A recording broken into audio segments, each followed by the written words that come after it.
Di podcast kali ini aku perlu kasih tahu kamu beberapa konteks di awal ya.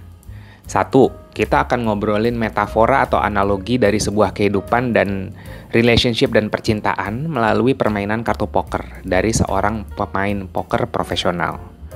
2, bahasanya akan gado-gado, 70% bahasa Indonesia dan 30% bahasa Inggris. Karena tamu kita dari kecil tuh di luar negeri.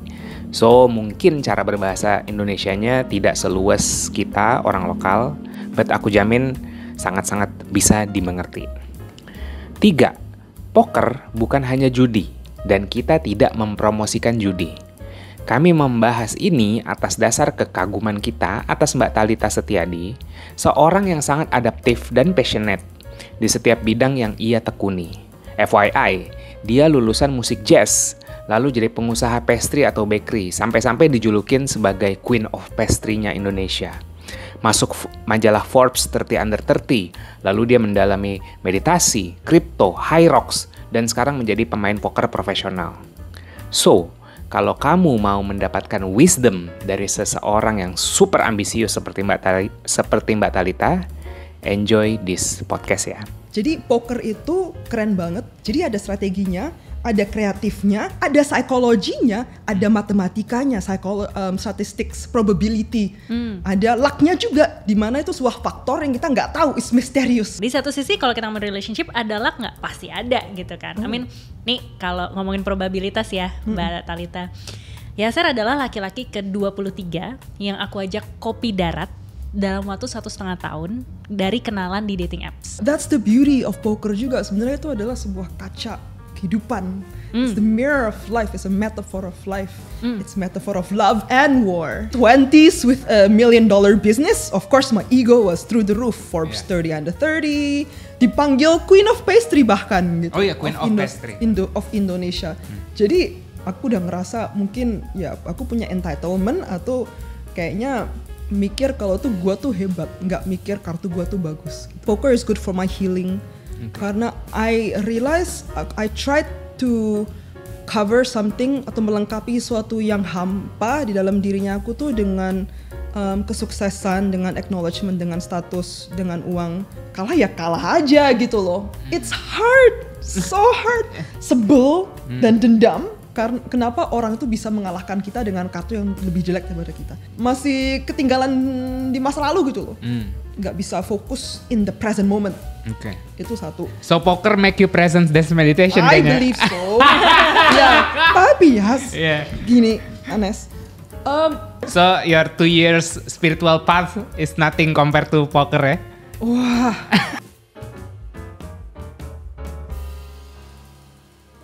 Dalam hidup dan cinta, kita seringkali nggak sadar sedang main game yang mirip banget sama poker.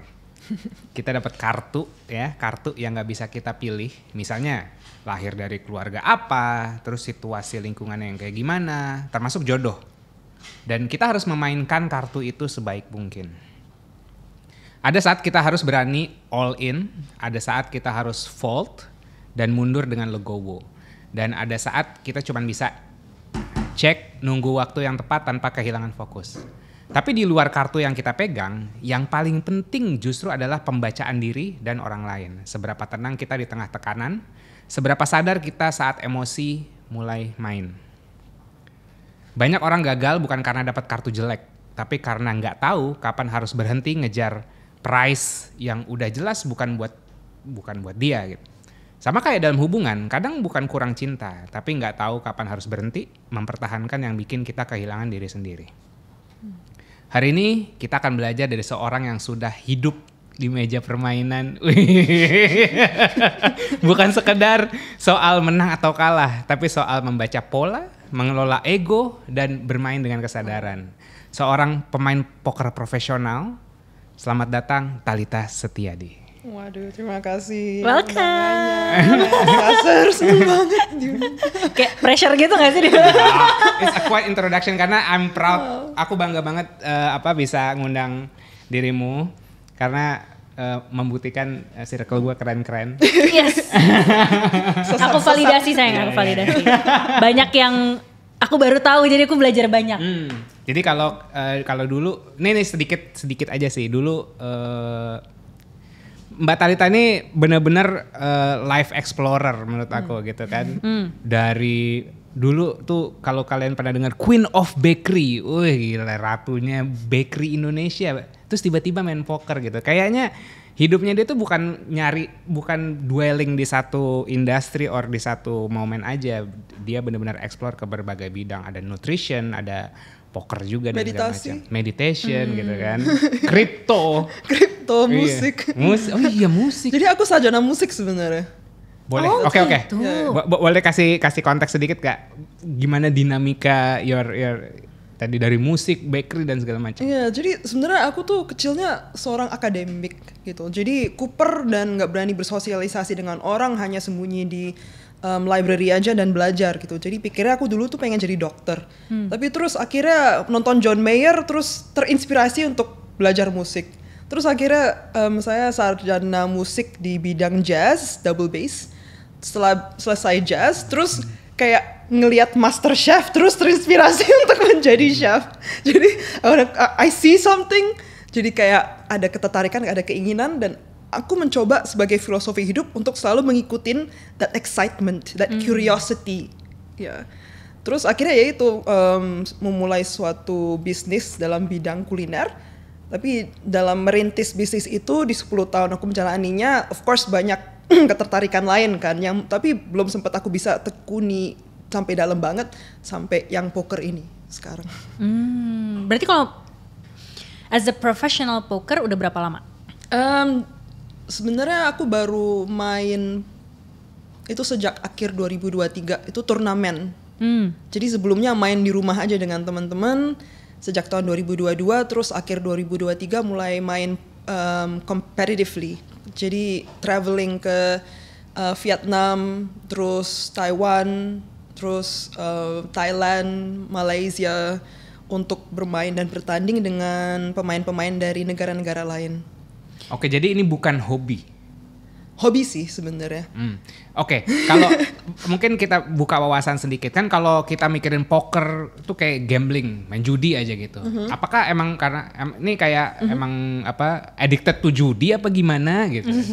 Oh ya, tentunya orang tua saya sempat khawatir, dan foto-foto yang saya posting di Instagram pun kadang-kadang di screenshot sama om-om dan tante-tante aku gitu, terus dikirim ke orang tua, ini anak kamu kok kenapa tiba-tiba sesat gitu, tiba-tiba menjadi penjudi.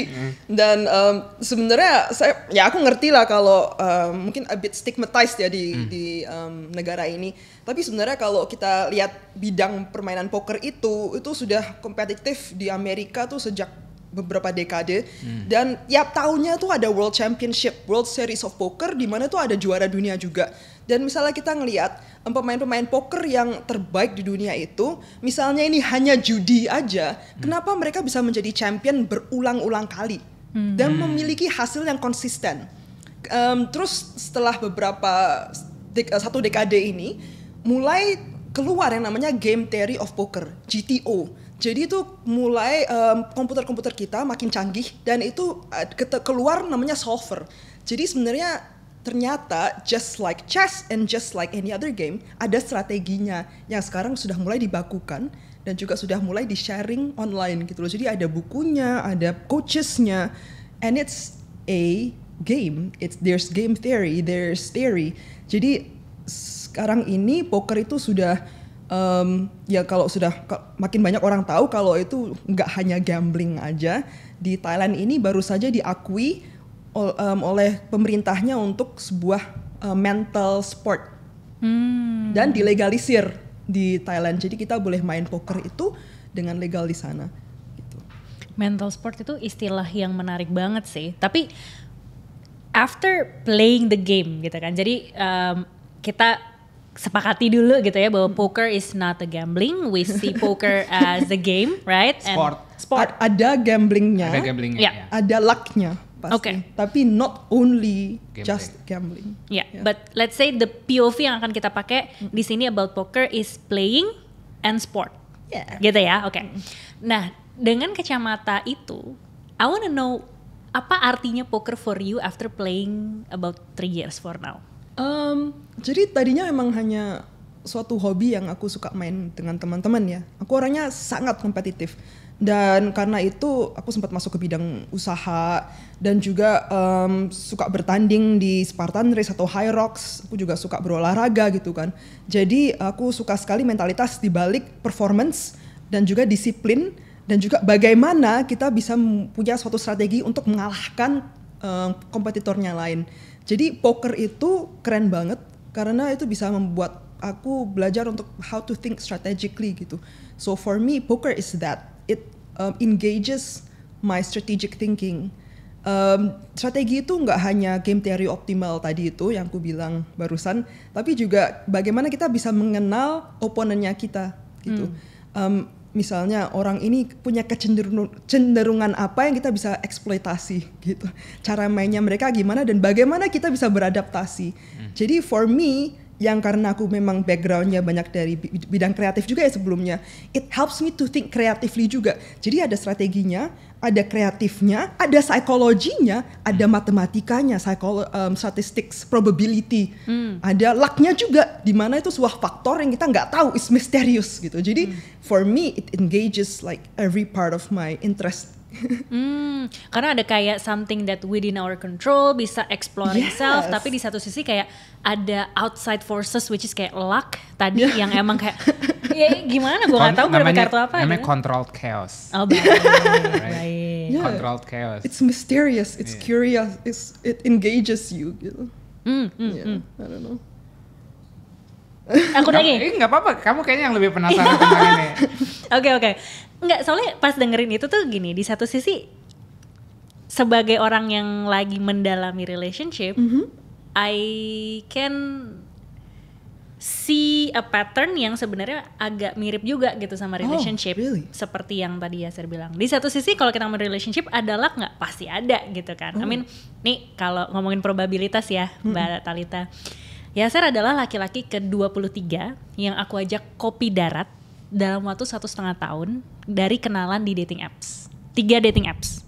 Oh no way. So even di dalam dating apps pun gitu, I do it strategically gitu loh kayak, oke, gue pakai dating appsnya apa aja, foto yang gue pasang apa aja, bionya apa aja gitu kan. Jadi and then like also creatively, oke, gue pasang foto yang mana ya untuk menarik dia dan segala macam, sampai akhirnya ada faktor luck gitu kan. Mungkin setelah melewati 22 kopi darat gitu, kayak what finds me interesting tuh bukan membuat aku tuh tidak melelahkan, malah buat aku it's a mentality game bahwa gini, ketika gue lagi ketemu sama orang ini, apa sih yang gue rasain gitu? Do I feel like myself, or do I feel like ini tuh orang yang nge-trigger gue, or do I feel that gue bisa gak ya ngebayangin diri gue sama dia gitu, envisioning juga gitu kan, kayak gue mau gak ya hidup sama dia for the rest of my life. Jadi kayak latihan gitu loh, ya menurut aku jadi mental sport juga in a sense gitu kan. Jadi kayak pas tadi Mbak Talitha bilang tuh kayak interesting ya, makanya because it's like they're your opponent juga sebenarnya kan. Betul, di satu sisi mengenali kan kayak kalau dia gerak-geriknya kayak gini, mau kondo nih kayaknya nih gitu kan. Atau kalau kayak gini, berarti dia cuma mau ngajakin gue tidur semalam aja nih gitu kan. So like akhirnya aku tahu gitu loh pattern ataupun pola yang kayak berarti sama orang yang kayak gini gue harus begini, more strategic kan gitu. Akhirnya sampai decision making dan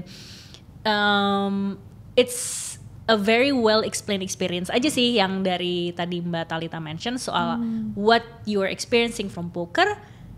Terus pas gini kayak berarti bener juga ya, gue pas kemarin lagi mencari cinta tuh it's like a poker game juga gitu loh in a sense. Yeah, that's the beauty of poker juga. Sebenarnya itu adalah sebuah kaca kehidupan. It's the mirror of life, it's a metaphor of life. It's metaphor of love and war.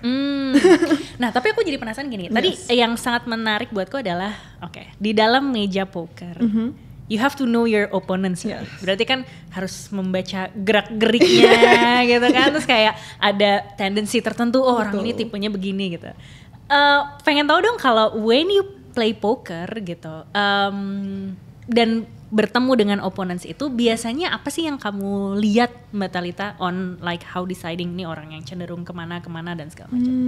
Jadi the most basic way itu dalam kita bermain poker itu ada style gitu. Jadi ada orang yang namanya tight player itu orangnya kayak mainnya pengennya kartunya yang bagus-bagus doang. Jadi dalam semua kombinasi kartu mungkin dia hanya main top 10%. Jadi misalnya yang kira-kira as atau as queen atau kings, terus dia pokoknya mau yang bagus-bagus doang. Dan misalnya ada yang aggression, mungkin ngebet yang tinggi, dia misalnya nggak punya kartu yang terbaik, dia akan fold. Itu namanya tight. Konservatif lah ya. Konservatif. Ada juga orang loose. Loose tuh adalah bodo amat, ya udah it looks okay, whatever, 2 cards I don't care, dia makan main gitu loh. Di bet orang dia malah nge-raise, atau misalnya dia bluffingnya juga agak nggak beraturan gitu. Namanya loose. Yang mana lebih baik, dua-duanya nggak baik sebenarnya. Misalnya terlalu tight tidak baik, kalau terlalu loose juga tidak baik. Tapi kita bisa ngeliat nih orangnya kira-kira kecenderungannya di mana. Terus ada yang namanya pasif dan ada yang namanya agresif. Kalau jadi bisa tight agresif, loose agresif, loose dan pasif, atau tight dan pasif gitu. Gue ngebayangin kayak kuadran gitu loh jadi. Exactly. Jadi pertama-tama kita harus tahu dulu. Misalnya aku main dengan orang yang loose agresif, aku tahu, dan sebenarnya orang loose agresif itu keren banget. Misalnya mereka memang telah menguasai style itu, karena gue nggak tahu ini orang punya kartu bagus atau enggak, karena semuanya dia agresifin dan kartu yang dia mainkan tuh banyak ragamnya gitu. Jadi kita harus tahu aja misalnya tipe oponennya seperti apa, kita bisa mengadaptasi cara main kita ke cara mainnya dia.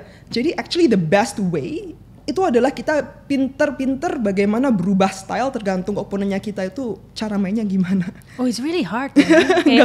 How you adjust with the people in front of you, how you handle it? Jadi misalnya mereka orangnya tight banget dan hanya mainkan kartu yang bagus-bagus, dan mereka hanya bet di mana mereka punya kartu yang baik dengan relasi ke board yang ada. Jadi di poker tuh kita dapat 2 kartu yang tersembunyi, dan nanti ada 5 kartu yang namanya community cards, di mana nanti dari oponen yang bermain dalam ronde itu, siapa yang bisa membuat kartu yang terbaik, misalnya flush, straight, full house, dengan 2 kartu yang mereka pegang dan 3 kartu dari kombinasi. Pegang sama yang di bisa 1, bisa 2, atau bisa 5. Ya, apa aja gitu. Pokoknya, jadi misalnya aku ngeliat main sama orang tight dan mereka tiba-tiba tadinya diam-diam aja terus tiba-tiba agresif, kan ketahuan banget nih orang pasti kartunya bagus gitu. Jadi kita nggak boleh misalnya kita malah mencoba out agresifin dia, padahal kita tahu dia tuh lebih baik, itu akhirnya kita bisa kalah gitu. Jadi maksudnya gimana ya?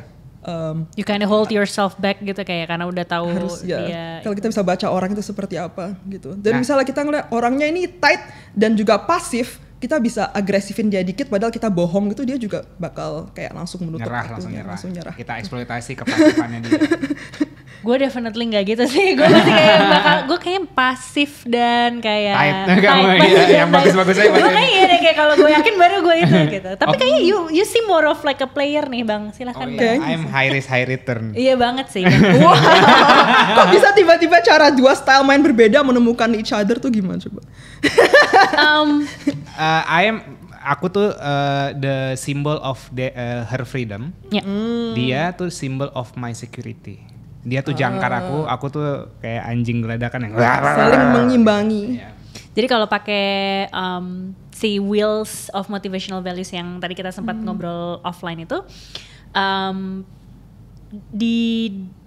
di masing-masing orang itu punya 3 motivasi teratas sama 3 motivasi terbawah. It's basically semua orang punya, tapi prioritasnya aja yang berbeda. So it's like a puzzle, kita tuh matchnya di mana.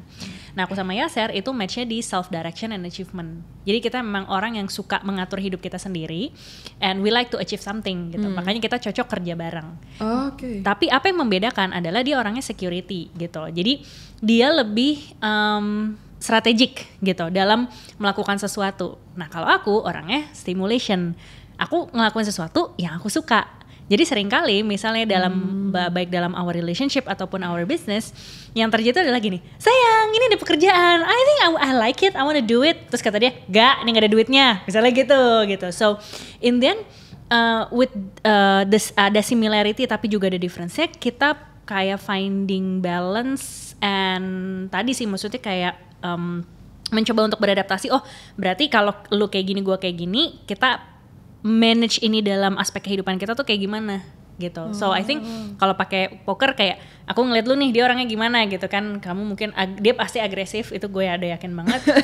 Sama kamu nggak loose sih, kamu tight agresif lah. Jadi dia kayak tight agresif. Karena self direction sama security itu nomor 1 sama nomor 2. Jadi aku jadi insecurity untuk bikin. Jadi I set my platform stable to dancing chaosly gitu lah. Nah kalau aku kan pasif tight gitu kan. Jadi kayak I can relate with him with the tight, tapi I need his aggressiveness to compensate my passiveness. Gitu. Jadi dalam kehidupan sebenarnya misalnya kita main poker turnamen ya, maybe your stack atau your chips would be a bit more stable. Naiknya mungkin pelan-pelan. Kalau Yason kayak gini. Betul. Tapi misalnya dia lagi menang, dia menangnya cepet gitu. Nah, aku ingat banget. Jadi aku tuh memang orangnya safety player banget. Jadi kalau zaman dulu di pekerjaan, I was a career leader person lah gitu. Kayak oke, pokoknya gue ikutin alurnya staff, supervisor, apa-apa gitu. Kalau dia kayak loncat. loncat. Startup setahun. Tapi gaji gue lebih tinggi banyak gitu ya. Nah jadi waktu pas aku juga ngeliat dia kayaknya bisa mengkalkulasi resiko yang gue nggak tahu dan kayaknya gue bakal aman deh sama dia gitu. Oke. Tapi that's why actually sebenarnya there's 95% poker player itu laki-laki sebenarnya. Wanita itu hanya kira-kira 5-10% of the field. Kenapa tuh?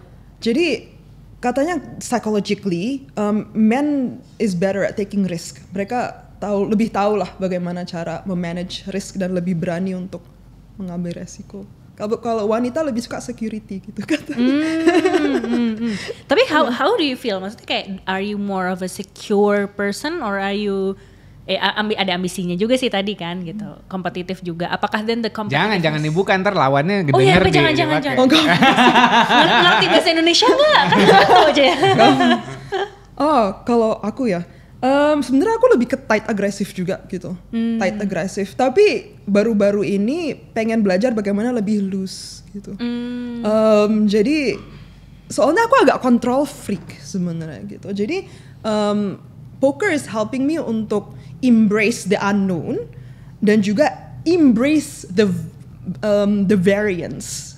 Kecenderungan menang atau kalah, embrace the luck aspect of it. Aku sebenarnya get a bit control freak dan misalnya aku bisa main poker purely itu hanya teori dan nggak ada uncertainty-nya, sebenarnya mungkin aku akan lebih suka itu gitu. Tapi kenyataannya kehidupan pun tidak seperti itu, gitu loh. Jadi that's why dengan aku mungkin belajar untuk lebih loosen up a little bit, tidak terlalu terbawa teori dan bisa lebih membaca situasi, kayaknya bisa lebih baik lagi gitu ke depannya.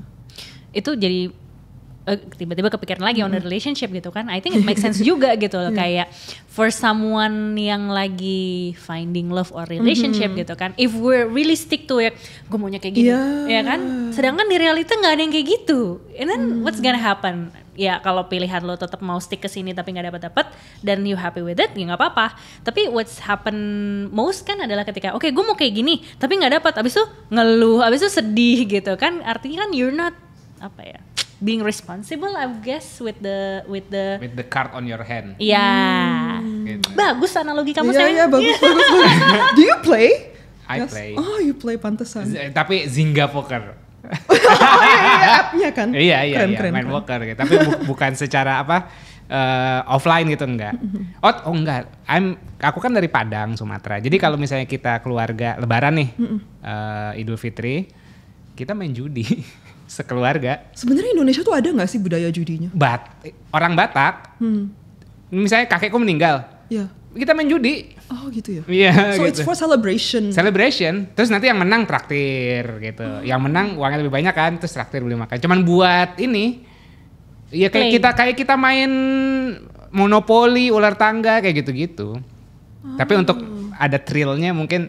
Tapi kan ini kan untuk konsumsi pribadi dan family kan, karena di Indonesia kan masih ilegal kan gitu. Tapi kalau misalnya di keluarga aja gitu buat seru-seruan ya kita main sebenarnya gitu. Betul. Aku ada foto lagi main gaple, lagi main QQ. Tahu QQ gak? Enggak. Oh, nanti ada QQ sama mama gitu ada fotonya.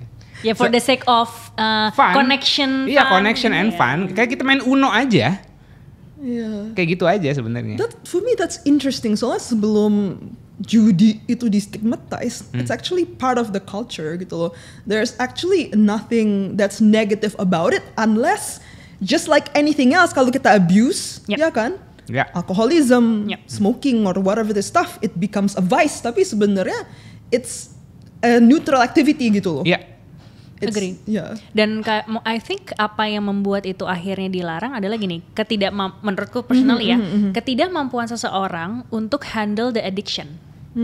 Kayak when they play, maybe they get the impulsiveness gitu. Iya, dan ketika impulsifnya akhirnya kemana-mana, dia bener-bener let's say loose banget, sampai akhirnya apa yang terjadi yang merugikan. Misalnya apa yang terjadi sekarang kan banyak orang main judol gitu kan. So ketika mereka main judol itu, mereka pakai uang belanja hariannya buat uang itu. Kuliah katanya. Ada uang kuliah, ada yang uang cicilan mobil, apa segala gitu-gitu. Dan banyak juga yang cerita istri-istri banyak yang menceraikan suaminya di tahun ini atau tahun lalu karena suami-suaminya tuh pada judol gitu. Jadi artinya apa yang terjadi adalah you're taking the relationship management money gitu kan buat operasional, tapi lu pakai itu buat gamble gitu for the sake of uncertainty. Nah, ketika menurutku lagi, ketika kita tidak bisa menghandle uncertainty itu tadi gitu kan, sampai akhirnya what happens men-trigger impulsivitas kita untuk terus-menerus dan akhirnya jadi addicted. Nah, itu yang akhirnya kayaknya jadi jelek gitu loh. Dan I do agree sama kayak alkohol dan segala macam gitu. Cuman again it's much easier for us to talk about this through religion lens. Gitu. Actually, the professional gamblers, professional poker player itu mereka punya budgeting just like a business gitu loh. Jadi mereka tuh juga akan membuat catatan profit and loss mereka. Tiap kali main itu modalnya berapa, menangnya berapa jam. Terus mereka akan punya breakdown mingguan, breakdown bulanan, dan akhirnya tiap tahun pun mereka juga punya profit and loss mereka gitu loh. Jadi dan mereka pun punya budget di mana tidak akan merembet nih ke uang keseharian mereka dan uang untuk menghidupi keluarganya mereka juga. Jadi sebenarnya the professional gambler they treat this like a business, ada ROI-nya, ada profit and loss-nya. Maka itu sebenarnya misalnya kita bisa hadapin dengan responsible ya. Itu it's an actual job to a lot of people. Agree. Menarik dan mungkin clippable sayang. Oke. Clippable. I mean, we talk about this like bluntly, right? And I think we like it karena maksudnya we want to ask our audience to ask something deeper gitu loh, bukan cuma kayak apa kata orang atau harusnya gitu. But let's think about it gitu. Dan aku ngeliat ini ada sesuatu POV baru gitu yang bisa kita combine. Oke, I know you wanna ask something. Sekarang lo ngerti kan kenapa gue ngajak Mbak Talita? Understand. Mudah-mudahan audiens juga ngerti apa paralel atau connectedness antara poker, life and love gitu kan. And sejujurnya I'm happy ngelihat dua wanita ini ngomongin poker and relationship gitu kayak wow, surreal gitu loh. Really? Ada connectionnya guys, jadi kayak let's be curious gitu. Oke. Nah, balik lagi tadi ngomongin kartu yang kita punya gitu kan. Tadi aku tarik lagi ke belakang. Mungkin sebelum kita ngelihat lawan kita siapa, board yang kartu yang ada di board gimana, kita kan juga perlu tahu kartu kita bagus apa enggak gitu kan. Sama juga kayak life and love gitu kan, modal kita lah. Walaupun modal kita random nih, kita nggak bisa milih modal kita, modal si kartu ini gitu. Gimana kita ngejudge kartu kita potential enough apa enggak? Jadi actually kalau kita main poker itu of course Mas Yasser karena sudah pernah main tahu kan posisi kita main di meja itu tiap ronde berubah. Jadi kadang-kadang kita di posisi awal atau early position di mana kita either UTG under the gun, berarti itu setelah small blind, big blind tuh kita main yang pertama, tapi kita juga bisa main di mana kita the button atau the dealer itu kita boleh ngambil aksi yang terakhir. Jadi tergantung kita duduk di mana itu, kita tuh bisa punya range of cards yang lebih besar atau lebih kecil. Misalnya kita harus membuat decision lebih awal, kita di small blind, big blind, under the gun. Sorry ini posisi-posisi poker ya, posisi 1, posisi 2 atau posisi 3. Itu kita harus main kartu yang lebih bagus-bagus. Jadi lebih bagus lah. Actually again, this is just generally ya. Soalnya di big blind kita bisa main kartu yang agak lebih terbuka juga. Tapi misalnya kita di posisi dealer atau posisi cut off, yang posisi akhir-akhir ini, range of cards yang kita mainkan tuh boleh lebih banyak dan lebih beragam. Jadi sebenarnya kita nggak hanya ngelihat kartu yang kita dapatkan apa, tapi posisi kita di mana, situasinya bagaimana gitu. Jadi kadang-kadang kita terlalu ter-attach dengan kartu yang kita dapatkan, dan mungkin kita merasa kita punya responsibility untuk memainkannya, padahal kita tuh tidak harus gitu. Kita tidak harus mengambil situasi di mana sebenarnya tidak optimal untuk kartunya kita ini bisa membawa keuntungan buat kita. Jadi kadang-kadang kita ngerasa terburu-buru atau kita punya pressure untuk memaksakan sesuatu yang mestinya tidak harus dijalankan di waktu itu juga. Jadi poker itu mengajarkan kita bagaimana melihat peluang dan mengadaptasi ke situasi gitu loh. Jadi misalnya, dan kita punya option juga untuk tutup, untuk fold gitu loh. Jadi pintar-pintar milih situasi sih, dan jangan kiasu kayak kiasu kayak itu term di Singapura ya, kayak competitive atau memaksakan. Oke. Maksa gitu Maksa, ya. Oke. Ya misalnya kayak kita megang as gitu ya. Tapi kalau di boardnya nggak ada as ya fold aja gitu kali ya. Iya sih. Maksudnya jangan terlalu kayak even aces. Kita dapat aces, it's so hard. Kita dapat as di posisi apapun kita ngerasa oh ini kartu yang terbaik, tapi boardnya terus tiba-tiba 7, 8, 9 semuanya clubs. Ada flush, ada straight, dan kita memaksakan memainkan as gitu, kita bisa kehabisan seluruh duit kita setelah turn and river itu dibuka gitu loh. Jadi maksudnya lu bisa dalam kehidupan ini dapat duit yang banyak dari keluarga yang terkaya atau semua opportunity di kehidupan ini kamu dapatkan, tapi terus kamu memainkannya agak sembrono pun kamu akan kalah dengan orang yang sebenarnya kartunya hanya 5, 6 offsuit di big blind gitu loh. Yang akhirnya mereka flopnya straight. You know what I'm saying? Tapi jadi kadang-kadang kita juga gimana ya, ngelihat situasi. Dan jangan ngerasa just because you have the best opportunities that you're gonna win always gitu. That's the wisdom. Maybe. I don't know.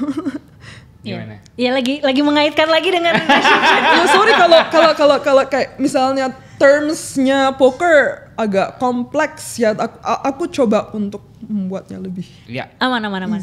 Aku mencoba mentranslate ke audiens kita supaya ngerti. Artinya kan manajemen ini ya, manajemen kekalahan gitu. Walaupun tadi misalnya punya as gitu kan, as punya pair as gitu kan. Wah ini opportunity udah bagus, tapi sebenarnya situasinya nggak mendukung gitu kan. Betul. Misalnya gitu kan, situasinya nggak mendukung, ya udah let go gitu kan. Kalah di game ini, kita bisa balas di game-game berikutnya. Artinya kan kayak kekalahan pun bisa purposeful, right? Kita oke, gue kalah di game ini, tapi nanti biarkan kartu ngocok lagi di game berikutnya, gue cari opportunity lain. Gitu kan. Nah, boleh kasih wisdom gak, kayak pernah gak ngerasain kayak gini dan apa dapat wisdom dari purposeful losses? Ya, jadi aku juga main poker ini competitively 2 tahun ini mulai ngerasa aku tuh punya entitlement juga ya sebenarnya. Kadang-kadang misalnya aku punya aces and then terus all in pre-flop dengan orang yang punya kings. Aces have an 80+% chance of winning pre-flop gitu. Tapi terus kita punya entitlement, oh ini gue udah pasti menang nih gini-gini. Terus tiba-tiba dibuka ada king, itu kita udah hampir pasti akan mati. Soalnya kalau kingsnya udah punya trip kings, we only have 2 outs in the deck. Jadi itu harus keluar as untuk kita bisa mengalahkan itu. Jadi kita chancesnya itu udah kayak 5%. Tadinya 80%, terus tiba-tiba sekarang tinggal 5% gitu loh. Jadi kadang-kadang kita punya entitlement, wah I should have won. Tapi sebenarnya it's beyond our control and kita nggak bisa mengontrol outcome. Tapi tetap it was a good decision untuk kita go all in pre-flop misalnya gitu. Jadi yang aku pelajari adalah kita juga nggak boleh terlalu results oriented if we know we made the correct decision. Jadi nggak boleh entitled, tapi kita juga nggak boleh results oriented gitu. Which is completely bertolak belakang dari semua yang aku tahu dan pelajari dalam meritocracy atau dalam membuat suatu usaha. Itu tadinya aku pikir misalnya hasilnya baik, salesnya bagus, berarti this decision was correct. Tapi kadang-kadang there's a luck factor di mana kita sebenarnya kerja asal pun hasilnya bagus karena timingnya lagi baik atau lagi ada tren apa yang dimana kita tinggal ngikut ke trennya gitu loh. Tapi sebenarnya mungkin apa yang kita kerjakan tuh nggak baik atau bukan sebuah decision yang bagus, tapi kita jadi egonya besar.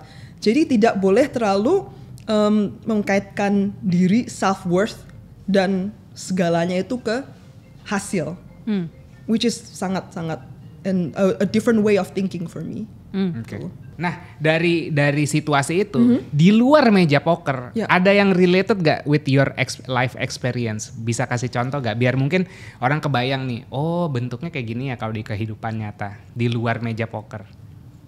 Yang dirimu ngerasa kayaknya ini gue dengan segala privilege atau opportunity atau modal yang gue punya gue harusnya menang, tapi kok nggak gini gitu. Iya sih, maksudnya aku juga mungkin teman-teman tahu atau nggak tahu, tapi aku barusan nutup bisnis aku Bow Bakery itu tahun lalu. Kok barusan? Tahun lalu. Tahun lalu di bulan Agustus gitu. Aku finally make the decision untuk menutup itu. Bow Bakery itu sangat representatif atau mirroring poker turnamen buat aku ya.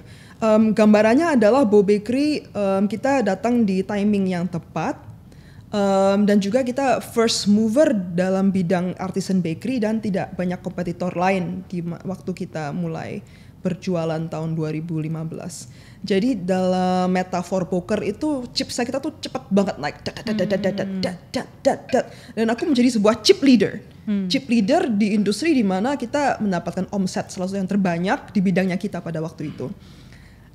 Tapi ya mungkin agak ngerasa hebat. Agak ego mungkin, kayaknya nggak mungkin sih aku umur 20-an tahun, mid-20s with $1 million business, of course my ego was through the roof, Forbes 30 under 30, dipanggil Queen of Pastry bahkan gitu. Oh iya, Queen of Pastry. Of Indonesia. Jadi aku udah ngerasa mungkin ya aku punya entitlement atau kayaknya it's not that hard, you know, bikin suatu usaha, dan aku juga gampang banget ngelihat orang-orang yang mungkin masih merintis atau berkesulitan untuk mengikuti impinya mereka untuk punya ambisi. Aku mungkin agak kayak apa sih yang susah membuat suatu bisnis gitu loh. Padahal I was dealt a good card. Ada orang tua yang bisa bantu modalin, ada investor yang early stage yang bisa bantu modalin juga. Gara-gara aku sudah mulai punya profil, aku bisa berbahasa Inggris, aku bisa bernetworking dengan VC luar negeri. Sebenarnya I have a lot of privilege. Misalnya dalam poker, mungkin aku waktu itu di dealnya king queen suited lah, gitu loh. Jadi untuk suksesnya itu sudah tinggi probabilitasnya, tapi aku mikir kalau tuh gue tuh hebat, nggak mikir kartu gue tuh bagus gitu, ngerti? Oh ya, paham. Yeah. Jadi I took my success kayaknya, to be honest, kayak a little bit for granted, dan tidak tahu bagaimana cara memaintain sukses itu. Karena dalam pembelajaran di sekolah itu aku tahu bagaimana cara mencapai ranking 1. Tapi setelah ranking 1 didapatkan, kan school year langsung selesai, terus kita mulai lagi kan. Jadi aku nggak tahu bagaimana what I'm supposed to do setelah ranking 1 gitu loh. Tapi kita mulai lagi. Dimana punya suatu usaha gitu, kita udah sampai ranking 1, terus kita harus mempertahankan ranking 1 tuh sampai sampai berkelanjutan dan gitu. Jadi I didn't know how to do that. Dan akhirnya ya kita tidak mampu untuk stay kompetitif lah gitu dengan adanya kompetitor lain dan orang-orang yang mungkin punya modal lebih tinggi daripada kita atau punya konsep yang lebih menarik dibanding kita gitu. Tapi the business became successful too quickly menurut aku. Gitu. Nah, ngomong-ngomong money and youth, tuh kayaknya ini banget sih. Maksudnya, jadi aku sekarang nih 2 tahun terakhir aku berusaha membuat diriku awet muda. Dengan berteman dengan anak-anak 20-an. anak-anak 20-an yang high performer, high achiever lah, yang mungkin punya bisnis-bisnis bagus gitu. Kamu umur berapa sih? Aku 36. Oh sama dong. Iya. Tapi aku teman-temanku tuh ada yang umur 25, 30 udah jadi milioner gitu. Yes. Nah, dan itu aku juga ketemunya di online, dan karena kita cukup ini aja di sosial media, terus kita kenal-kenalan di DM segala macam. Karena aku juga mau bangun networking aja sih gitu. Tapi aku lihat memang komposisi muda dan uang nih bener-bener kayak api yang sangat besar ya. Maksudnya kayak kalau nggak dikontrol bahkan bakal burn yourself gitu. Ada beberapa teman yang memang kalau aku kasih analogi gini, dirimu bisa naik motor nggak? Basic motorcycle. Or ya oke, let's say sepeda? Bisa. Sepeda bisa. Kalau naik sepeda lagi tanjakan terus berbatu, matanya kemana? Iya. Ke bawah kan, ngelihat yang udah yang dekat-dekat aja gitu, yang dekat-dekat aja. Tapi kalau lagi turunan, apakah kita masih ngegoes? Enggak kan, mainin rem gitu. Kita baru bisa bervisi, anggapannya tancap gas, goes itu kalau lurus kan gitu. Nah orang tuh kadang-kadang nggak ngerti konteks situasi dia lagi di mana. Misalnya rupanya dia memang lagi kayak tadi tuh, kartunya bagus. Yang dia harus lakukan tuh bukan ngegas, tapi main rem sebenarnya. Gitu. Yeah, that's true. Iya kan. Kalau misalnya orang yang lagi susah, yang lagi sulit sekarang gitu. Misalnya masa mudanya nih umur 25 sampai 30-nya. Kayaknya sulit banget gitu. Nggak usah bervisi jauh-jauh. Kalau lo lagi tanjakan naik sepeda, emang visi lo ke depan gitu kan nggak pasti ke bawah kan. Day to day aja, week by week aja gitu. Nah, kebanyakan mungkin karena tadi ego gitu kan, masih muda, uang banyak, lagi turunan, lagi enak situasinya, kartunya lagi bagus gitu kan, tapi ditancap gas terus gitu, akhirnya crash. Betul. Nah, punya dari your experience and wisdom, punya saran nggak buat anak-anak 25-30 yang mungkin kartunya lagi bagus atau kondisinya lagi turunan, yang memang lagi merasa jaya-jayanya untuk stay humble dan memanage api itu untuk nggak membakar dirinya sendiri? Kalau aku sebenarnya tadi barusan ngobrol juga sama one of my friends on the way ke sini. Dia basically gimana ya? Sebentar, let me think about it. You have time. Iya, jadi aku mikir dulu tuh, they say hindsight is 2020. Jadi aku tuh baru sekarang realize, dulu when I started my business, aku tuh nggak begitu tahu what is the purpose of it gitu loh. What is my intention behind it?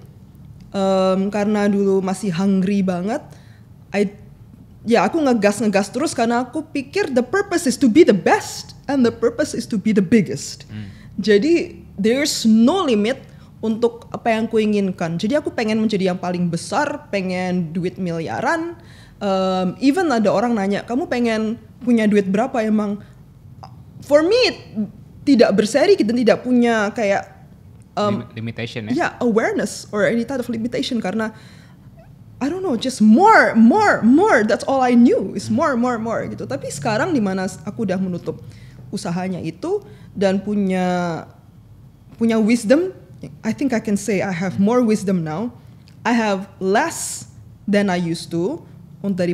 Dari misalnya status udah nggak ada, atau yang suatu yang dibanggakan, atau kartu nama keren, posisi keren, sudah tidak ada. Dulu founder CEO loh, sekarang ya maksudnya pemain poker lumayan keren, tapi kan beda ya gitu. Itu ya kayak, tapi aku bilang ke temennya aku, tapi aku baru sekarang ini menemukan kepuasan atau contentment gitu loh. Aku tahu what is enough, dan di mana aku akan merintis usaha lagi. Kayaknya aku tahun depan akan memulai suatu bisnis lagi. Aku tahu aku akan memulainya, intentionnya beda dari sebelumnya. Karena aku sudah makin dewasa sekarang. Aku pengen suatu bisnis ini men-sustain my lifestyle, my family's lifestyle. Anak-anak bisa sekolah, atau kita semua bisa liburan kadang-kadang. Tapi I don't have to say it has to be the biggest or the best. Aku pengen balance, aku pengen relationship, aku pengen health, lebih punya pemikiran yang lebih holistik gitu loh, daripada hanya mengutamakan kesuksesan atau uang. Jadi di mana nourishment yang aku dapatkan untuk biar diri sendiri tidak merasa kosong, itu aku dapatkan dari yang tadi relationships, dari kesenangan menjalani hobi, curiositiesnya aku, keingintahuan aku. Jadi tiap hari kehidupan aku pada saat ini itu jauh lebih simple than it used to be. Yang tadinya back-to-back meetings, sales, operations, investors. Sekarang itu aku bangun pagi, aku olahraga. Setelah itu pulang kembali ke rumah, makan. Terus kadang-kadang aku buka email, aku belajar beberapa hal di internet mengenai poker, atau aku buat suatu nutrition course gitu. Terus setelah itu ya aku mungkin main golf atau aku olahraga lagi setelah kayak my life is so much more simple, tapi I'm much more happy. I have less than before, but I am happy. Dan itu sesuatu yang ada teman-teman aku yang sampai sekarang masih membara ambisinya untuk mendominasi dunia ini, belum dapat gitu loh. Apakah kita harus burn out dulu baru bisa sadar ini, atau sebenarnya bisa gak sih ini di prevent? Maka itu aku kembali ke what is the intention and the purpose behind the business gitu loh. That's why I also mentioned poker is good for my healing. Karena I realize I tried to cover something atau melengkapi suatu yang hampa di dalam dirinya aku tuh dengan kesuksesan, dengan acknowledgement, dengan status, dengan uang, dengan masuk ke Forbes 30 under 30 and stuff like that gitu. I never felt enough as a person.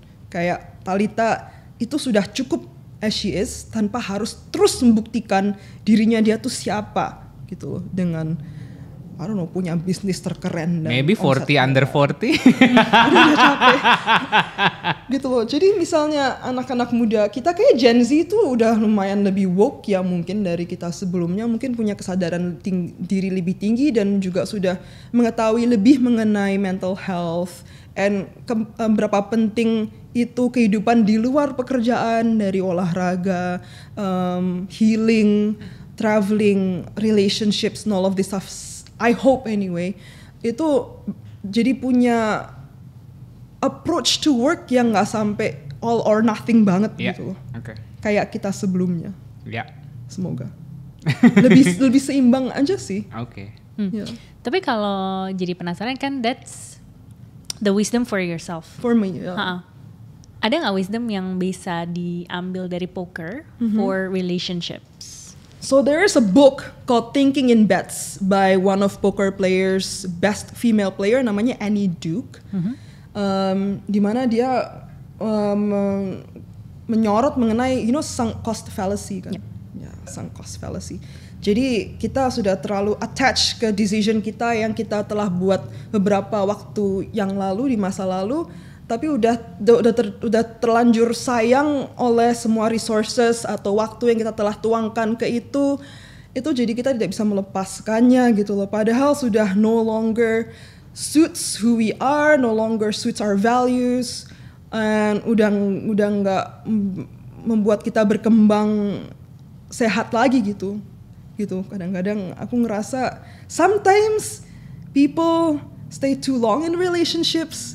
Kayak kadang-kadang tadi yang sempat Yasur bilang, misalnya kartu kita bagus, kita nggak mau let go, padahal boardnya itu sudah menunjukkan kalau kartu kita bukan yang terbaik lagi di dalam situasi yang sekarang. Even dengan kartu 5-6 aja, aces kita kalah di board yang 7-8-9 gitu. Jadi kayaknya itu sih yang aku pelajarin. Kita nggak boleh terlalu, we cannot marry our hand. Itu ada suatu kata yang suatu wisdom yang sering dibilang di poker, you cannot get married to your hand. Tuh committed sama yang ada di sini ya. So we need to let go. Kita harus ngeliat lagi situasinya gimana. Tapi ya ini jadinya from that wisdom aku jadi bisa ngeliat even this kind wisdom ini bukan hanya berlaku di dalam romantic relationship, even with friendship, and even with other relationships forms gitu, kayak even professionally. So if let's say lu udah nggak cocok lagi di sebuah culture kerja, cabut, move on gitu kan. Lu udah di treat bad gitu, lu udah usaha dan it's not making you more healthy, more ini, ya udah let go and then you just move on. But sometimes it's hard to move on. Tapi kita takutnya kita mendiskredit semua effort yang kita telah masukin bertahun-tahun gitu loh. Kayak kita tuh salah, kita tuh harus mengakui kita itu salah, atau kita mestinya nggak gitu, atau misalnya kita pernah di warning orang lain, oh ternyata mereka benar gitu loh, dan mengakuinya itu sulit, dan kadang-kadang mungkin egonya agak tertrigger gitu loh. Oke, paham. Dan dari your feedback aku jadi kepikiran lagi gini, sometimes yang aku rasain ya, kalau aku flashback ke pengalamanku sebelumnya, there are times aku ngerasa, Nes lu tuh bego banget sih, kenapa lu ngelakuin sesuatu hal yang kayak gitu. Itu kayak, lu ngapain sih? Gitu, misalnya kayak let's say I've been in a toxic relationship before. Terus kayak lu ngapain bertahan 1,5 tahun di sana? Wasn't it make sense gitu? Tapi at the same time, in that moment, kayak aku ngerasa, I think it's just at that time, it was the timing for me to realizing that itu sebenarnya nggak works. Jadi kayak gini, kadang apa yang kita lihat salah atau bego atau gimana gitu ya tentang pengalaman kita sebelumnya, maybe it was the right thing at the right time in that moment gitu. Tapi in now mungkin kita ngeliatnya kayak itu bego ya, tapi in that context ya lu mungkin harus belajar dari situ gitu, ngerti gak sih?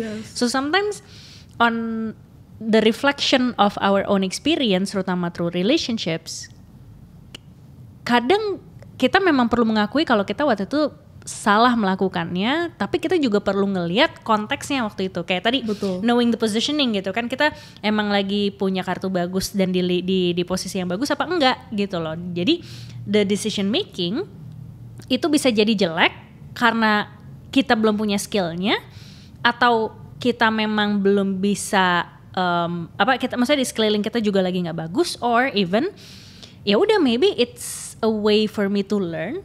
Jangan ngelakuin itu lagi. So next time kayak ya kita bisa grow, kita bisa punya wisdom, dan kita akhirnya bisa tahu what to look out for sebelum kita misalnya going through a relationships gitu kan. I think that's another thing that poker taught me, itu bagaimana cara fail yang baik. Sebenarnya fail aja, tapi bagaimana kita bisa nge-coach diri kita sendiri biar kita tuh nggak makin menciut setelah suatu kegagalan, tapi malah belajar dan makin ahli, makin wise setelah kegagalan itu. Of course kadang-kadang we make a mistake, tapi kita lupa, yes we made a mistake, tapi aku ambil resiko, aku mencoba sesuatu yang baru, aku mengikuti hatinya aku tetap mencoba, walaupun ada chance aku tuh bisa salah atau sakit hati, atau ya melewati sesuatu yang uncomfortable, tapi aku berani gitu loh.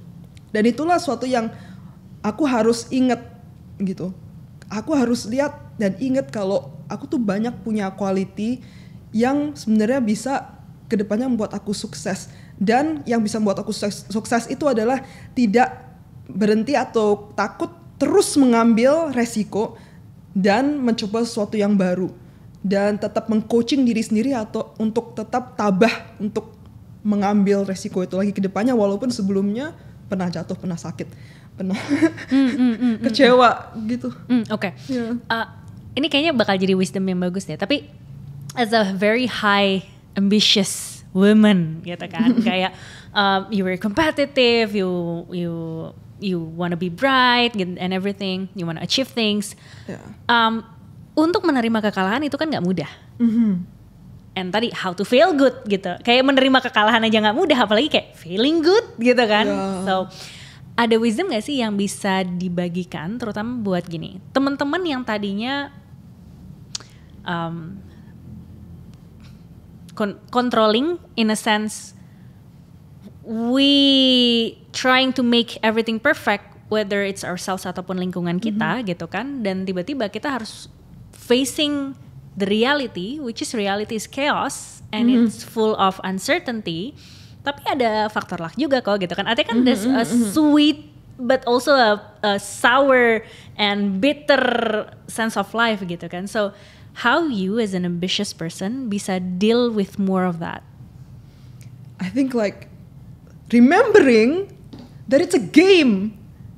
It's a game gitu. Sometimes aku tuh agak take it too seriously, dimana A always means B. Kalau gua kalah berarti gua tuh gak becus gitu. Atau misalnya gua kalah berarti gua tuh gak belajar dari sesi-sesi sebelumnya gitu loh. Berarti aku tidak berkembang sebagai suatu orang gitu. Kadang-kadang kayak we equate A equals B gitu. Jadi I think ya gak boleh terlalu membawa suatu heaviness in something that we do. Jadi sometimes aku tuh harus merind diri sendiri, this is a game gitu loh. Kita nggak boleh terlalu mengambil sebuah meaning yang terlalu besar dari suatu hal yang is dynamic and ever changing gitu. Jadi kadang-kadang gitu sih. It makes me remember how to be a child again, how to have the beginner's mind again, how to approach something. Kalah ya kalah aja gitu loh. It's hard, so hard. Aku tuh model pas dulu masih kecil main Monopoly sama sepupu-sepupu tuh, kalau kalah aku ngambek dan marah-marah, aku bakal lempar barang gitu beneran. I hate losing. Tapi terus apa sih yang kita dapatkan dari permainan itu dengan sepupu-sepupu? Kita berhasil punya bonding dengan sepupu-sepupu. Kita belajar sesuatu yang baru untuk strategi bagaimana menjalani sesuatu yang sulit atau melewati sesuatu yang uncomfortable gitu. Jadi sebenarnya banyak sekali yang kita dapatkan dan kita menangkan yang bukan dalam bentuk hasil duit atau posisi ranking yang nomor 1 gitu. Jadi kadang-kadang kita lupa the big picture, kita hanya mengambil satu faktor kesuksesan itu ini gitu. Jadi dengan aku ya I zoom out a bit gitu. I zoom out a bit and then try to see life is long. Life is interesting, and poker, even though it's important to me, it's not my whole entire life juga gitu. It's hard. Sometimes we think it's the most important thing in the world. I have to win this. Tapi terus kayak itu bener nggak sih gitu? Apakah this is the last tournament you're gonna play? Is Bo Bakery the last business I'm gonna start? It's not. Life goes on. Jangan dramatis banget bro gitu. I have to remind myself kayak chill. And that's hard. Yeah, but it's important. Tapi dari sini aku juga ikut refleksi sih kayak, okay, if let's say ini kalau pakai aku analogiin ke relationship, banyak orang yang mau then goes into marriage because misalnya gini, I want to become somebody's wife or husband, atau misalnya kayak gue pengen punya status bahwa gue sudah menikah, atau kayak gue pengen bebas gitu kan. But then again, jangan cuma terkungkung dari achievement yang bisa kita dapetin dari relationship itu, karena even the relationship was dynamic. So I think, in my own opinion, like to make it more sustainable adalah if we want to approach even a relationship, kayak maybe we have to have an intention. Kalau pinjam bahasa kamu, the intention was like a vision or a mission gitu. Dan salah satu misalnya gitu ya kayak I'm married with Yaser, tapi at the same time aku ngelakuin bisnis sama Yaser gitu. Kayak we know that simpelnya we're really into relationship gitu. Kenapa we're into relationship? Karena ya simply we wanna make our life the most of it dengan sharing dengan expanding our relationship, bukan cuma kita berdua. Makanya kita ngundang orang-orang podcast, right? Because we wanna hear someone's story. Kita pengen tahu, how was their life, apa POV mereka, dan apa yang kira-kira bisa kita refleksin sendiri. Jadi the mission was like to have this relationship and to build this business together in a relationship industry adalah kayak the mission was like, sharing in the end gitu. Bahwa selama fokusnya adalah mungkin untuk sharing dan itu masih related dengan relationship, mau bentuknya podcast, mau bentuknya nanti coaching, mau bentuknya nanti ada psikotes atau ada event atau ada apa, then the form itu akhirnya bisa jadi fluid ataupun tadi dynamic gitu. Tapi kayak the mission and or the intention itu cukup jelas bahwa kayak oke, yang penting arah kita tuh ke sana gitu. Sometimes kita nggak bisa menentukan end goalnya. So setidaknya at least lu punya arah dulu aja gitu, kayak lu maunya kemana sih gitu. Dan in the end it's also about like learning through the journey, tapi jangan lupa gitu loh, kalau misalnya kita mau mengarah ke sana and to have that journey, ya kita juga harus berani ngambil resiko, misalnya main dating apps, ketemu sama orang yang salah, kena scam gitu kan. Even sometimes we have to gone through toxic relationship, even maybe a broken hearted and everything gitu. Dan bahwasanya di dalam proses itu kita, mungkin tadi kata Mbak Thalita adalah kita jangan cuma fokus terhadap ya udah kalau kita gagal then we see it sebagai we're a failure, gue nggak bisa gitu kan. Tapi see it on a bigger picture, kayak oke, progress gue tuh sampai mana sih, atau proses gue sih sampai mana sih gitu. Like Thomas Edison, I only found 10,000 ways it didn't work gitu kan. Ya sama I found my 23rd person gitu kan, my husband from my 23rd person. 23 is a good number. Iya. Jadi kayak probability-nya juga gitu, kayak 25 ya berapa persen gitu kan. It's good sih, maksudnya probability itu juga adalah salah satu hal yang perlu di-consider juga, I think, in terms of how to find or even to build a relationship. Kayak sometimes kadang-kadang aku tuh waktu ngelihat orang gitu, aku kadang-kadang ngeliat gini, gue bisa membayangkan hidup gue sama dia tuh sampai berapa tahun ya gitu. Kayak can I see sampai berapa tahun ya? Oh ya. Can I see myself living with this person until the rest for my life ya? Itu kayak ngeliat kartu di board aja sebenarnya. And dari semua itu kayak ini yang kayaknya paling lumayan deh. So yeah, I take it. I maybe can have something more. Tapi kayak I don't think that more is what I need or what I want. So yeah, I'm settled with this gitu. Padahal ya tadi ya pas sebelum mulai podcast dia bilang kayak nanti aku jadi pendengar aja ya, aku kayaknya nggak relate deh sebenarnya. Ternyata aku relate guys. Mungkin hobi kamu berikutnya adalah main poker bareng Mbak Thalita. Why not? We need more female players. I like to explore. Let's try. Oke. Nah tadi kan poker katanya mental game, mental sport gitu kan. Nah itu kan anggapannya akan ngasih kita pressure untuk ngeluarin our true self, our raw emotion gitu kan. Apa yang dirimu experience, raw emotion apa yang kamu rasain dan apa yang kamu lihat dari orang gitu. Aku kasih konteks sedikit boleh? Contoh. Boleh. Selama kita jalanin business matchmaking,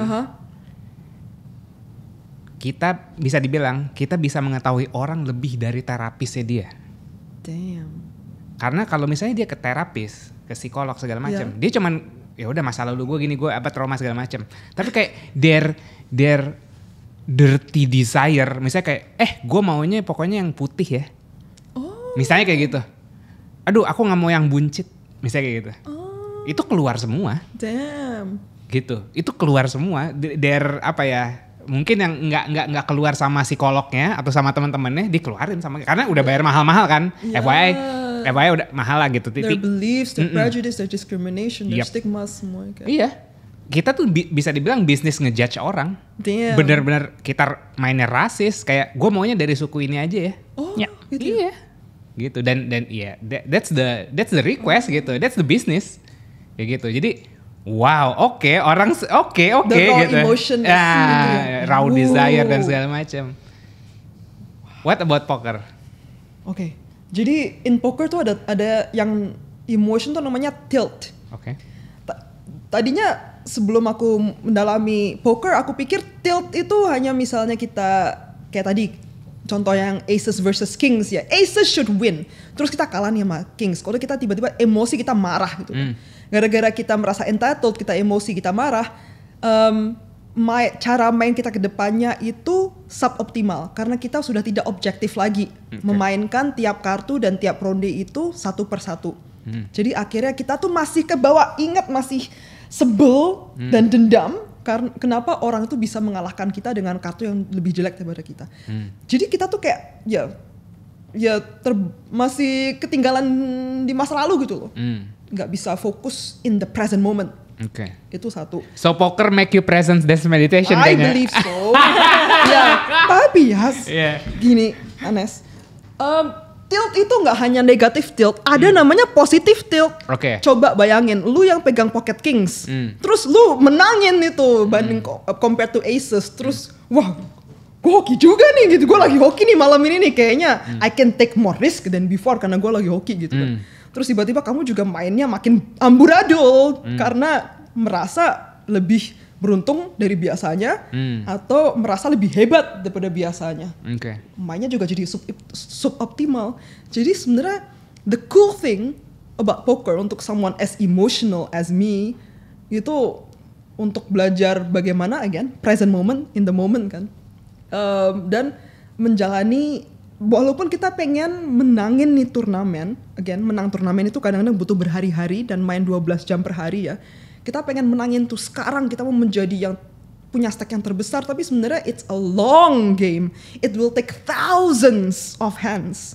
Jadi kita harus menjalaninya satu persatu kayak tadi naik gunungnya, satu persatu.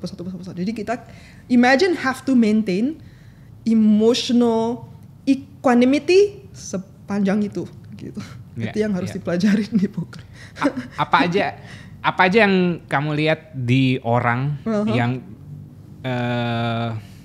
bisa dibilang kayak raw emotion dari mereka tuh yang kayak apakah mereka bully or apa something? Yeah.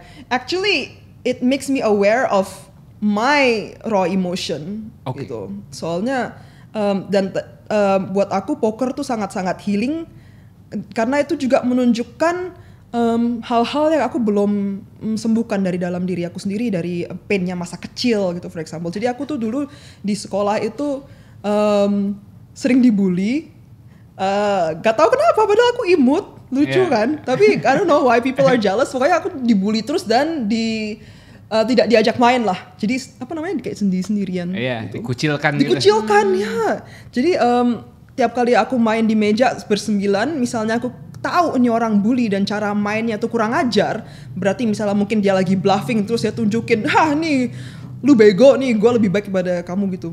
Look, I bluffed you with this stupid hand or something like that. Aku bakal ingat terus, oh ini orang pengen gue hancurkan, dan aku akan kayak punya vendetta personal terhadap orang ini gitu, dan akhirnya mainnya pakai emosi karena aku ingin membunuh dia, tapi malah gue yang kebunuh karena sebenarnya aku masuk ke dalam trapnya dia. Sebenarnya itu udah cara mainnya dia adalah untuk menarik emosi di dalam orang. Jadi dengan kita lebih menghealing diri sendiri dari past trauma itu, I hope menjadi a better poker player karena sudah tidak gampang di-trigger oleh bajingan-bajingan. So your 2 years spiritual path is nothing compared to poker ya? Wah, poker for me is the biggest teacher. And it's so hard to admit your deficiencies, kekurangan lu tuh apa. Sampai sekarang aku udah healing, udah meditasi, ternyata masih sebel sama dibully gitu loh. Tapi karena nggak ada yang ngebully kamu di tempat personal. Meditasi. Iya kan, di tempat meditasi nggak ada yang ngebully kamu. Enggak, betul. Oh yeah, that's right. That's why. Jadi nggak trigger. Yeah, so it's like war. That's why I like it. Padahal it's not personal gitu, but we take it personally sometimes. Pokoknya harus coba main deh kayaknya. Semoga aku khawatir yang aku ceritakan di sini mungkin menginspirasi. Ya, tapi coba main deh dan observasi emosi apa sih yang keluar dari diri kita itu. Apakah kita kayak shame is another emotion yang keluar. Ya, that's a big one. Kayak for example, I make a big mistake, terus tuh malunya sampai pengen sembunyi di bawah suatu rock yang besar gitu. Sampai aku pikir semua orang tuh bakal inget, oh itu cewek bego gitu, atau kayak oh tuh dia ternyata ngaku-ngaku pro tapi ternyata parah ya mainnya jelek gitu. I hear that in my mind and the shame. Jadi itu juga bantu diri aku untuk melampaui dan menghealing shame juga sih pelan-pelan. It's hard. Sambil main lagi dan diem lagi. Ya, jadi harus main dan diam 12 jam per hari gitu. And can you imagine this is all going on in your head? Wah lu bego nih, waduh lu apa gak malu sih? Aduh kenapa sih orang itu bajingan? It's like 12 hours a day with your thoughts, bro. That's why it's mental sport ya. Betul sih. Dan aku abis main poker tuh selalu kayak lelah banget. Lelah. Draining ya. Lelah mind, body, and soul. Ya. Kayak, damn, I realized my other childhood trauma. Betul juga ya. Can you imagine all the releasing? Wah. Lucu banget. Iya, kebayang sih pressure-nya kayak gimana.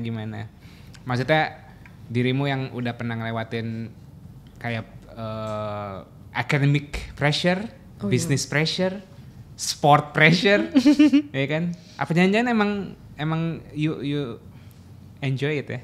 Yeah, I love it. The war and the game. I love, pokoknya I always feel like I am ready to walk through fire, you know. And that's the way. Gak semua orang harus melewati jalan ini, tapi buat aku ngerasa I feel alive, you know. One of my favorite authors dan public figure tuh David Goggins. Okay. Ya, he's like bekas US Marine dan dia punya kayak pull-ups world record. Yeah. Just for no reason. Dia tiba-tiba pengen, I want to be the person that does the most pull-ups in the world. Dia bisa lari ratusan kilometer, 300 kilometer. Just untuk gimana ya? Untuk mempelajari more about his limitations. And that's cool. If kita bisa kayak hidup dengan punya batas gue di mana ya gitu. Imagine living like that. I think it makes me want to keep growing. Yeah. Nah, ini kan berarti harus bisa mengolah fear, ya kan, nervous di tengah tekanan gitu. Ada tips gak? Nggak konteksnya nggak terlimitasi di meja poker, tapi in life, career, business, to make better decision. How to make better decisions? Kayaknya kalau aku sih balik dari intentionnya lagi ya. Maksudnya Aku tambahin konteks sedikit. Make better decision in the middle of pressure. In the middle of chaos. Jadi sebenarnya nih, aku percaya hati nurani dan intuisi kita itu selalu mengguide kita. Sebenarnya kita tuh tahu decision yang terbaik itu apa, tapi terkadang kita tuh takut untuk pull the trigger.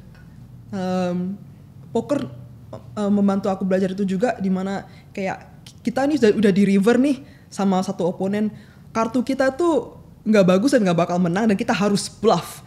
Kita tahu di momen itu kita harus bluff all in, dimana kita harus mempertaruhkan semua chips yang kita punya. Misalnya orang ini mengetahui kita nih bohong, kita bakal keluar dari kompetisi ini, kita bakal kalah.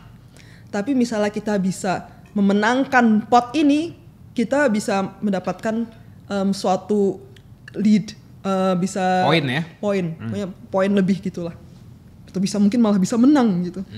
Di dalam high pressure situation itu kita tahu sebenarnya kita harus bluff, tapi nggak semua orang bakal berani untuk mengambil itu. Soalnya mereka akan berpikir kayak, wah kalau aku check aja dan give up, aku masih punya 20 big blind, aku masih bisa merintis kembali kok gitu. Padahal that's not how you win the poker tournament. The poker tournament, how you win is to get the biggest stack dan akhirnya punya semua chips yang lagi dipermainkan semua orang yang lain. The winner in the poker tournament tuh yang punya semua chips. Semuanya. Dari nggak mau tahu nih turnamennya ada 100 orang, 1000 orang, the winner has all the chips at the end. Jadi kita harus mengambil decisions yang bold dan berani untuk ya itu, ready to die at any time. Kalau enggak, ironically, if we're not ready to die at any time, we cannot make the best decision. You will die anyway. Yes, we will die anyway. That's actually a poker pro said that. Yang menang tuh hanya satu, you're gonna die anyway. It's unlikely kamu tuh bakal menjadi yang terakhir. Either you die like this, or you blind down. Like blind down means stack kita tuh pelan. habis, Yeah. atau kita mengambil resiko yang akan memposisikan kita untuk bisa menang kalau kita tuh bisa memenangkan pot yang sangat krusial ini, gitu loh. I think that's it. Menarik. Kayak It's like a war. bluff is not in my dictionary, so kayak should I learn about bluff? Hell yeah. So, aku ada temen yang aku ajak main poker tapi sampai sekarang nggak mau karena dia nggak mau bohong. Itu adalah misconception mengenai bluffing. Bluffing adalah mengenali opportunity, mengenali peluang dan mengambil jalan untuk mengeksploitasi weakness di oponen kita. Di tengah-tengah game ya, guys, remember. Iya. Jadi memang it sounds like lying or manipulation and all of this stuff, tapi itu hanya mengidentifikasi peluang. Dan mengambil opportunity yang telah diberikan ke kita, yang telah kita buat sendiri. Iya. Iya, dan melihatnya bukan untuk melihatnya jangan dari kacamata personal, tapi di momen itu it's a game. Betul, it's a game. And this is the best thing you're supposed to do at that time. Bukan karena gua nggak suka Yasser makanya gua akan ngebluff dia. Enggak, karena this is the best thing I have to do with my situation right now. Not to take it personally, it's hard for Yes. me. Jadi kayak, okay, it's really gonna make me, sayang ntar di tengah-tengah poker game apa sih? Pasti gue bakal, ini banget sih, kelihatan banget sih all the mimics and everything. Poker terapi itu namanya. Baik. Tapi itu actually dalam pertemanan harus gitu juga loh. Kadang-kadang misalnya kita lagi ada perselisihan, misalnya saat ini sebenarnya mungkin aku lagi ada perselisihan nih. Aku ngambil too personally padahal sebenarnya orang itu mungkin agak nggak baik sama aku karena she's in pain juga. Karena dia punya beban hidup yang sebenarnya aku tidak begitu paham atau bisa tahu seberapa berat beban hidupnya itu mengefek ke batinnya dia pada saat itu, di mana dia ngomong sesuatu yang menyakiti hati aku gitu kan.